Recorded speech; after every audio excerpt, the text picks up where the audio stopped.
Then నేను ఒకవేళ మీరు రాకపోతే నేను లీగల్గా వెళ్తా అన్నాడు. అతను వెళ్ళిపోయి నన్ను ఏంటి బ్లేమింగ్ చేస్తున్నాడు, ఏంటిది థ్రెటనింగ్ చేస్తున్నాడు.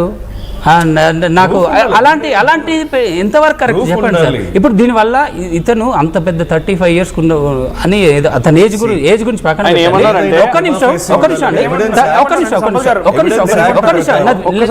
ఫినిష్ ఇప్పుడు ఇతను 25 years అంత మెచ్యూర్ గా మాట్లాడు. ఒక్క నిమిషం 10,000 members కి యాక్సెప్టబుల్ గా వాళ్ళకి రెస్పాన్స్ ఇచ్చే విధంగా ఒక పర్సన్ పట్టుకొని ఇదంతా మీరు చేయకండి. లీగల్ కాన్సిక్వెన్సెస్ చంద్రహాస్ చూసుకుంటారు లేకపోతే లైఫ్ ఆ విషయం గురించి మాట్లాడడానికి ఇక్కడ ఏమంటాం మీకు ఓవరాల్ గా అయితే నాకు మెయిన్ నెగటివ్ వస్తుంది ఆ పర్సన్ చేసిన దాని నుంచే నాకు వస్తుంది సార్ నెగటివ్. ఎందుకంటే అమ్మ దాని గురించి వస్తుందమ్మా. ఆయన చెప్పింది విధానం మీలాగా చెప్తే అవదమ్మా. ఆయన చెప్పిన విధానం వేరే ఉంది, దాని వల్ల ఇది వైరల్ అయిందమ్మా. నేను ఒకటి చెప్పనా, నేనైతే నిజంగా ఒక తల్లిలాగానే చెప్తున్నా. అలా చెప్తే అమ్మా ఈ రోజు ఇంతమంది పిల్లల్లాగా రీచ్ వెళ్ళేంత వైరల్ లేదు కాదు. సో తప్పు నేను ఇక్కడ ఎవరు తట్టినారంటే ఆయన వాడిన బూతులు వాడి ఇంకా దాన్ని ఒక వేరే పెద్ద రేంజ్ లో చెప్పారనమాట. సో అది నెగిటివ్, మీరు నెగిటివ్ విషయం కదా, నెగిటివ్ మీద ఇంకా డబల్ నెగిటివ్ చేసేసి నేను ఒకటి చెప్తున్నా. ఇప్పుడు ఇంత కాలర్స్ మాట్లాడినా నీ సాంగ్ గురించే మాట్లాడారు. అది కూడా మీరు గమనించాలి. ఇప్పుడు వరకు కాలేజ్ లో ప్రతి ఒక్కరు పాజిటివ్ చెప్పారు, రాలేదు. నెగిటివ్ ఎందుకు రాలేదు? అలా చేయకూడదు అలా చెప్తే అసలు సాంగ్ వైరల్ అయ్యేది కాదంటున్నా నేను. అండ్ ఇది ఈ రోజు ఇంత పెద్ద కాంట్రవర్సీ అయ్యేది కాదు. ఒక పర్సన్ సార్ ఇప్పుడు ఈ రోజున చంద్రహాస్ అని కొడితే డైరెక్ట్ గా Chandrahas versus so and so journalist అని చెప్పి అదే వైరల్ అవుతుంది సార్. అది అయిపోతుంది. మీకు సాంగ్ కాదు సార్ అయ్యేది. పార్వతి గారు ఫ్రమ్ హయత్ నగర్. పార్వతి గారు ప్లీజ్ మాట్లాడండి అమ్మా. ఆ అబ్బాయి ఇప్పటికి కూడా అందులో బూతులు లేవు అని చెప్తుందండి, అది కరెక్ట్ కాదు. నేను లేదమ్మా ఉన్నాయని చెప్తున్నాను. ఉన్నాయమ్మా, రెండు ఉన్నాయి.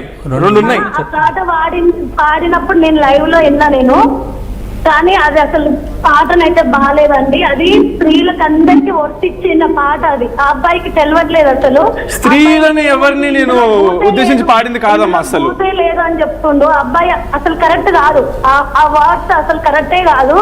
మీరు అసలు లైవ్ దాని గురించి లైవ్ చేయడం కూడా అసలు కరెక్టే కాదు. సరే అమ్మా, అందులో బూతులు లేవని నేను చెప్పలేదు. అందులో 2 బూతులు ఉన్నాయని నేను స్టార్టింగ్ నుంచి వచ్చినప్పుడే చెప్పాను. అండ్ దానివల్ల ఎవరైనా హర్ట్ అయి ఉంటే దానికి సారీ అని కూడా నేను చెప్పడం జరిగిందమ్మా రాగానే. ఫస్టే చెప్పాను. ఇప్పుడు మీకు అది హర్ట్ అవుతుందంటే కూడా మీకు ఇప్పుడు మళ్ళీ చెప్తున్నాను. ఐఎమ్ సారీ ఫర్ ఇఫ్ మీకు అది బాగా 2 బూతులు బాగా హర్ట్ అయి ఉంటే కనుక సారీ. మీకు సాంగ్ నచ్చలేదు అంటారు కాబట్టి ఐ టేక్ ఇట్. లేదమ్మా, అది ఆ రోజు స్టేజ్ మీద చెప్పాను. అంటే ఇది రిపీట్ అవుతుంది, మళ్ళీ అదే చెప్పాల్సి వస్తుంది. ఇంకొకరు కాల్ రాజు గారు ఫ్రమ్ విజయవాడ. రాజు గారు ప్లీజ్. రాజు గారు ఉన్నారా? ఉన్నామండి. రైట్, మాట్లాడండి. రాజు గారు మాట్లాడండి. హలో రాజు గారు మాట్లాడండి ప్లీజ్.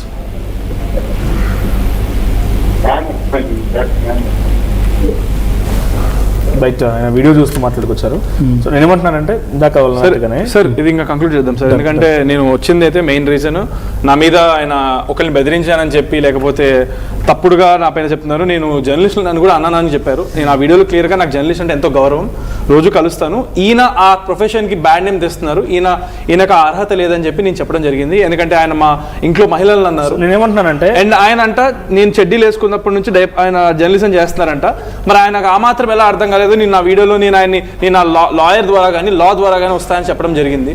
సో నేను నా చిన్నప్పటి నుంచి ఆయన చేస్తున్నట్లయితే ఆయనకి నేను అంత క్లియర్గా స్పష్టంగా తెలుగులోనే మాట్లాడాను మొత్తం. ఆయన కూడా ఆయనకు అర్థం కాలేదు. ఇక్కడ సంజయ్ రెడ్డి గారు చెప్తున్నా, లేకపోతే సర్వోత్తమ్ గారు చెప్తున్నా, ఏం చెప్తున్నా కూడా ఫస్ట్ మీ ప్రియారిటీ లేకపోతే మాట్లాడుతున్నటువంటి పబ్లిక్ మొత్తం కూడా సాంగ్ గురించే కాదండి. మీరు ఒక పర్సన్ గురించి తీసుకొని మాట్లాడుతున్నారు. మీరేం మాట్లాడారు పబ్లిక్ తెలియదు, మోస్ట్ ఆఫ్ ది పబ్లిక్ తెలియదు. సంజయ్ రెడ్డి గారు నాకు తెలియదు అంటున్నారు ఆవిడ. సో తర్వాత ఆయనే మాట్లాడో తెలియదు. సో మీరు దీన్ని క్లియర్ చేసుకోండి. ఆ తర్వాత మీరేం థ్రెటన్ చేశారు, ఆయనేం థ్రెటన్ చేశారు, ఇవన్నీ లీగల్ కాన్సిక్వెన్సెస్ క్లియర్ చేసుకోండి.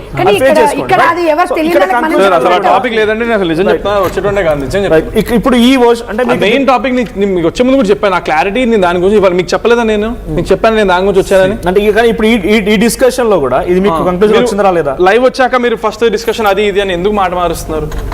ఏం మార్చమాట? నేను వచ్చినప్పుడు మీకు ఏం చెప్పాను, నాకు మెయిన్ ప్రయారిటీ నేను ఈయన నా గురించి ఇలా అంటున్నారు, నేను దాన్ని క్లారిటీ చేసుకోవడానికి వచ్చాను చెప్పాను. నేనేమంటున్నా అది రాగానే మీరు చెప్పేశారు. ఇది మళ్ళీ మీరు సారీ చెప్పి యాక్సెప్టెన్స్ చేయరు పబ్లిక్ కూడా. మళ్ళీ నేను దానికోసం వచ్చాను సారీ చెప్పడానికి అంటే పబ్లిక్ యాక్సెప్ట్ చేయరు. మరి అదే చెప్పండి, నేను సారీ యాక్సెప్ట్ చేయట్లేదు, నేను సారీ చెప్పట్లేదు అంటే అదే క్లారిటీ ఇవ్వండి. మరి చెప్పాడు కదండి, మరి ఆయన దానికోసం రాలేదంటున్నారు కదా. అంటే అది కూడా ఒక పాయింట్ అంటున్నారు. మీరేమో ఫేస్ చేస్తున్నారు, మీకు ఒక ప్లాట్ఫామ్ ఉంది, మీరు రండి ఏం చెప్తారు పబ్లిక్ తో మాట్లాడిద్దాం అనుకున్నాం, సారీ చెప్పారు. దానికోసం రాలేదు, very good happened today. I'll tell you. దానికోసం రాలేదని మాట్లాడుతున్నారు. Happened for you. ఇప్పుడు అతను చెప్పారు, తన ఫాదర్ చెప్పారు, కంక్లూజన్ వచ్చింది కదా, కంక్లూజన్ వచ్చింది కదా, తను చెప్పాలనుకున్నది కూడా చెప్పాడండి. అదే అంటున్నా, కంక్లూజన్ వచ్చింది. ఇంపార్టెంట్ కాదు, ఇంపార్టెంట్ అంటే that is important. Public accept